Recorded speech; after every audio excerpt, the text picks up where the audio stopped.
You probably don't have a problem playing video games or browsing social media on your phone. In fact, I have no doubt you could sit in front of a screen and do both of those activities for 2 hours or even longer without breaking your concentration. Why are some people more motivated to tackle difficult things? And is there a way to make doing difficult things easy? To answer this question, we need to look at this brain neurotransmitter: dopamine.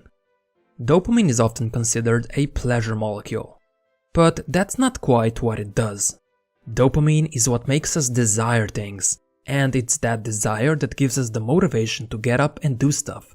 If you're not sure how powerful dopamine is, let me introduce you to a few experiments neuroscientists did on rats. The researchers implanted electrodes in the brains of rats. Whenever the rat pulled a lever, the researchers stimulated the rat's reward system in the brain. The result was that the rats developed a craving so strong they kept pulling the lever over and over for hours. The rats would refuse to eat or even sleep. They would just keep pressing the lever until they would drop from exhaustion. But then the process was reversed. The researchers blocked the release of dopamine in the brain's reward center. As a result, rats became so lethargic that even getting up to get a drink of water was not worth the effort. They wouldn't eat, they didn't want to mate, they didn't crave anything at all.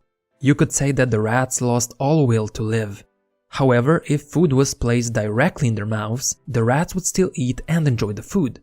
They just didn't have the motivation to get up and do it themselves. You would think that it's thirst or hunger that motivates us to get food or water. But there's also dopamine that plays a key role here. Those rat experiments might be extreme cases, but you can see similar effects dopamine has in humans and in our daily lives. In fact, your brain develops priorities in large part based on how much dopamine it's expecting to get. If an activity releases too little dopamine, you won't have much motivation to do it. But if an activity releases a lot of dopamine, you'll be motivated to repeat it over and over. So, which behaviors release dopamine? Any activity where you anticipate there's a potential reward releases it. But if you know there are no immediate rewards with the behavior, your brain won't release it. For example, before you eat comfort food, your brain releases dopamine because you anticipate that the food will make you feel good, even if it actually makes you feel worse. That's because your brain doesn't even care if the high dopamine activity is damaging to you. It just wants more of it.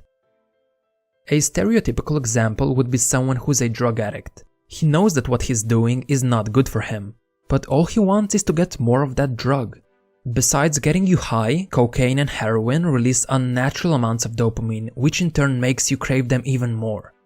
Does someone you love suffer from drug addiction? Accidental drug overdoses are the #1 cause of unnatural deaths. Don't wait until it's too late. Call our 24/7 helpline at 1-800-648-6734. A caring addiction specialist is awaiting your call.